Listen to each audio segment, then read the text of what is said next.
Hello friends, welcome to LS Academy for Technical Education. In today's video we'll discuss about the encoding in genetic algorithm. Genetic algorithm में encoding क्या होती है, कितने types की होती है और किस तरीके से उसको रिप्रेजेंट किया जाता है, इसके बारे में डिटेल में पढ़ेंगे।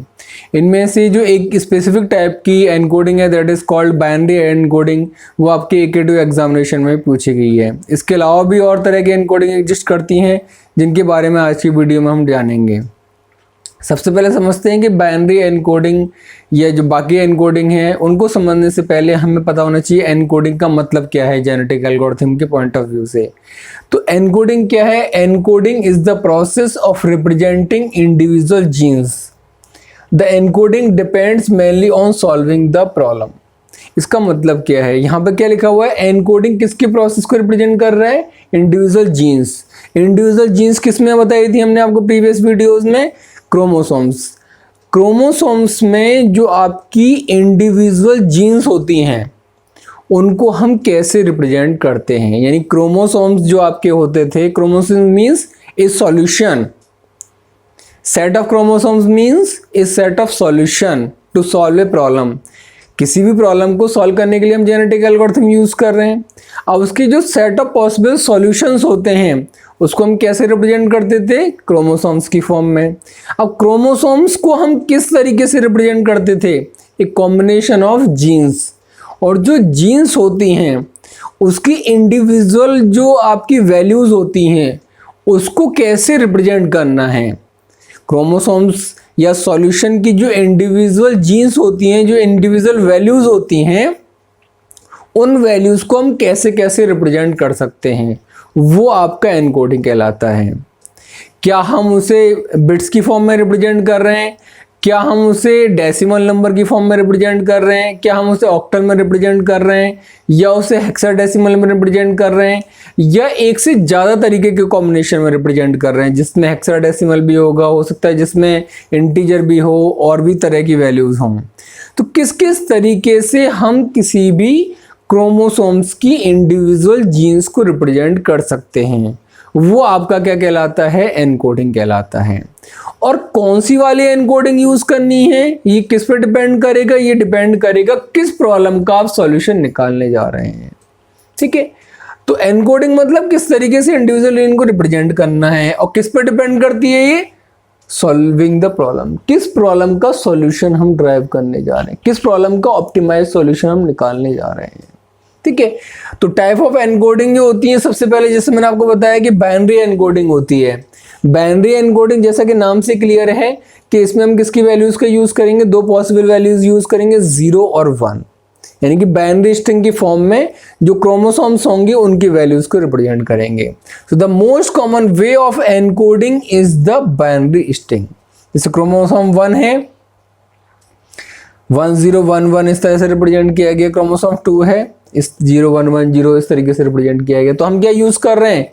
इंडिविजुअल जो जीन्स है उनको रिप्रेजेंट करने के लिए किसका यूज कर रहे हैं? बिट्स का, बाइनरी वैल्यूज का यूज कर रहे हैं। इसलिए ये क्या कहलाती है? बाइनरी एनकोडिंग कहलाती है। Each chromosome consist of a binary string. हर किसी में क्या है? बाइनरी स्ट्रिंग्स है। Each bit in the string can represent some characteristic of the solution. जो ये हर इंडिविजुअल बिट है, इसके अंदर जो हर बिट है यानी कि जो हर जीन है वो क्या रिप्रेजेंट कर रही है? एक इंडिविजुअल फीचर को रिप्रेजेंट कर रही है उसकी। अगर ह्यूमन क्रोमोसोम होता तो एक पर्टिकुलर पर्सन की इंडिविजुअल कैरेक्टरिस्टिक को रिप्रेजेंट कर रही होती। और क्योंकि हम जेनेटिक्स एल्गोरिथम में इसका यूज कर रहे हैं तो क्रोमोसोम्स का मतलब क्या है? एक हमारा सॉल्यूशन। सो सॉल्यूशन में किसको रिप्रेजेंट करेगा? ये किसी भी सॉल्यूशन की इंडिविजुअल कैरेक्टरिस्टिक को रिप्रेजेंट करेगा। तो लिखा है ना, each bit in the string represent some characteristic of the solution. ये पूरा एक सॉल्यूशन है, ये दूसरा सॉल्यूशन है, और हर बिट एक सॉल्यूशन की फीचर को या कैरेक्टरिस्टिक को रिप्रेजेंट कर रही है। Every string is therefore A solution. Her string अपने आप में क्या है? एक सॉल्यूशन है। एक सॉल्यूशन ये है, दूसरा सॉल्यूशन ये है, ऐसे बहुत सारे सेट ऑफ सॉल्यूशंस हैं। लेकिन ये बेस्ट सॉल्यूशन नहीं है। They are not the best solution. हमारे पास सेट ऑफ सॉल्यूशन एग्जिस्ट कर रहे हैं, इन पर जो हम जेनेटिक एल्गोरिथम लगाएंगे then we will got the best solution among them, then we will got the optimized solution. ठीक है, जेनेटिक एल्गोरिथम का पर्पस ये है कि जो सेट ऑफ सॉल्यूशंस हैं उनसे क्या निकालना, ऑप्टिमाइज या बेस्ट सॉल्यूशन निकालना. सो ईच सॉल्यूशन और each chromosome is representing one solution but they are not giving the best solution. Best solution हमें कब मिलेगा, as a output of the genetic algorithm. ठीक है, तो एक तो ये हो गया वे ऑफ रिप्रेजेंटेशन. हमने आपको न्यूमेरिकल्स भी कई सारे कराए थे जिसमें हम 0-1 का यूज किया था. और इसके अलावा जो दूसरा मेथड है रिप्रेजेंट करने का वो क्या है, ऑक्टल एनकोडिंग. ऑक्टल एनकोडिंग जैसे अगर आपको नाम से क्लियर है कि इसमें कहां से कहां तक की वैल्यू यूज की जाएंगी ऑक्टल में, 0 से लेकर 7 तक वैल्यू, यानी हर क्रोमोसोम्स को 0 से 7 की बीच की वैल्यूज में रिप्रेजेंट किया जाएगा. In this encoding each string uses A set of octal number from 0 to 7. आप देखिए क्रोमोसोम्स 1 को 1 से 7 के कॉम्बिनेशन से रिप्रेजेंट किया है, क्रोमोसोम 2 को भी 0 से 7 के बीच में कॉम्बिनेशन से रिप्रेजेंट किया है. इसी तरीके से तीसरा रिप्रेजेंटेशन है हेक्साडेसिमल एनकोडिंग, जिसमें हम क्या करेंगे, हेक्साडेसिमल फॉर्म में इंडिविजुअल बिट्स को रिप्रेजेंट करेंगे किसी भी क्रोमोसोम्स की. हेक्साडेसिमल में 0 से 9 तक होते हैं और 10 to 15 की जगह क्या होता है, ए से लेकर एफ तक होता है. आपने बाइनरी सिस्टम में पढ़ा ही होगा. This encoding uses string made up of the hexadecimal number. Hexadecimal number कितने होते हैं, 16, 0 से लेकर 15 तक. 0 से लेकर 9 तक तो एज इट इज नंबर होते हैं, 10 से लेकर 15 तक क्या होते हैं, ए से एफ. 0 से 9 ए से एफ. ठीक है, तो जो भी क्रोमोसोम होगा वो इन बिट्स के कॉम्बिनेशन से बना होगा या इन हेक्साडेसिमल बिट्स के कॉम्बिनेशन से बना होगा.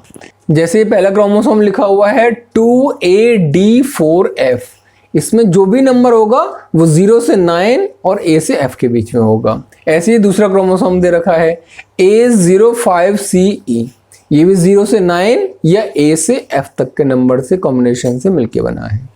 अगला जो रिप्रेजेंटेशन आता है वो आता है परम्यूटेशन एनकोडिंग. परम्यूटेशन एनकोडिंग क्या है, यहां पर हमने बाइनरी यूज किया, यहां ऑक्टल यूज किया, हेक्साडेसिमल यूज किया. परम्यूटेशन में क्या होता है, इन परम्यूटेशन एनकोडिंग ईच क्रोमोसोम्स और each solution is a string of integer और रियल वैल्यूज. इसमें क्या है, हर सॉल्यूशन जो हर कॉम्बिनेशन होगा या हम कह सकते हैं हर क्रोमोसोम होगा वो क्या होगा, एक कॉम्बिनेशन ऑफ आइदर इंटीजर यानी कि जिसकी वैल्यू 0 से 9 के बीच में हो या रियल नंबर्स. ठीक है, रियल नंबर मतलब जिसमें पॉइंट भी हो आपका. देखिए ये पहला वाला किसकी फॉर्म में रिप्रेजेंट किया हमने, रियल नंबर की, सॉरी इंटीजर की फॉर्म में रिप्रेजेंट किया. 2 1 3 9 4 5 6 4 7 6 इंटीजर की फॉर्म में रिप्रेजेंट किया. दूसरा देखिए ये रियल नंबर की फॉर्म में रिप्रेजेंट किया है. 2.1 3.5 4.3 3.9 7.6 8.4 5.1 6.2 ये रियल नंबर्स हैं. तो परम्यूटेशन एनकोडिंग क्या कहती है, जिसमें हम नंबर्स को या तो इंटीजर फॉर्म में या रियल नंबर की फॉर्म में रिप्रेजेंट करते हैं. तो पहला वाला इंटीजर का एग्जांपल है, दूसरा वाला रियल नंबर का एग्जांपल है. ठीक है, लास्ट टाइप की जो encoding that is called value encoding. In value encoding every chromosome is a string of some values. हर क्रोमोसोम सम वैल्यूज का कॉम्बिनेशन होगा. क्या वैल्यू होंगी, ये अलग अलग होगा. वैल्यू कैन बी एनीथिंग, कुछ भी हो सकती है.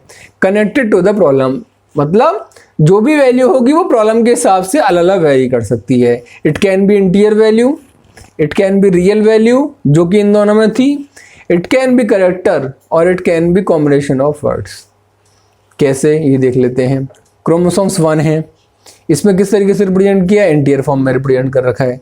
क्रोमोसोम्स 2 है, इस फॉर्म में रिप्रेजेंट किया गया रियल नंबर के फॉर्म में.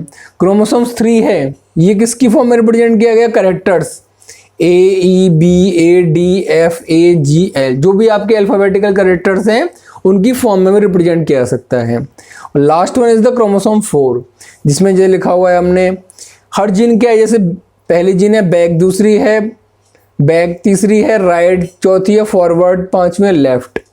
ठीक है, यानी हर जीन अपने आप में ऐसा नहीं कि सिर्फ कैरेक्टर का ही कॉम्बिनेशन, कैरेक्टर ही हो सकती है. It can B a combination of words, पहला वर्ड, दूसरा वर्ड, तीसरा वर्ड, चौथा वर्ड, पांचवा वर्ड, अलग अलग वर्ड्स के कॉम्बिनेशन से भी आपका क्रोमोसोम्स बन सकता है या सॉल्यूशन बन सकता है. तो सॉल्यूशन आपके किस टाइप का ये डिपेंड करेगा प्रॉब्लम पे, but it can be binary, octal, hexadecimal, permutation और it can be value encoding. ठीक है, तो एग्जामिनेशन में जो भी आपसे पूछी है वो आप लिख सकते हैं। नॉर्मली जो एग्जामिनेशन में आती है वो बाइनरी एनकोडिंग आती है कि what do you mean by binary encoding, represented with an example. तो आप एग्जाम्पल बता रखा है, मैंने डेफिनेशन बता रखी है, और आपको जनरल जो डेफिनेशन होती है एनकोडिंग की वो भी हमने आपको यहाँ पर बता रखी है। तो आई होप आपको एनकोडिंग क्या है जेनेटिक एल्गोरिथम में, एनकोडिंग का मीनिंग क्या है, और किस किस तरीके से एनकोडिंग की डिफरेंट टाइप्स होती हैं वो, और उनका किस तरीके से रिप्रेजेंटेशन किया जा सकता है वो हमने पढ़ा। आई होप आप लोगों को क्लियर हो गया होगा। Still if you have any doubt you can ask in the comment section. Thank you so much.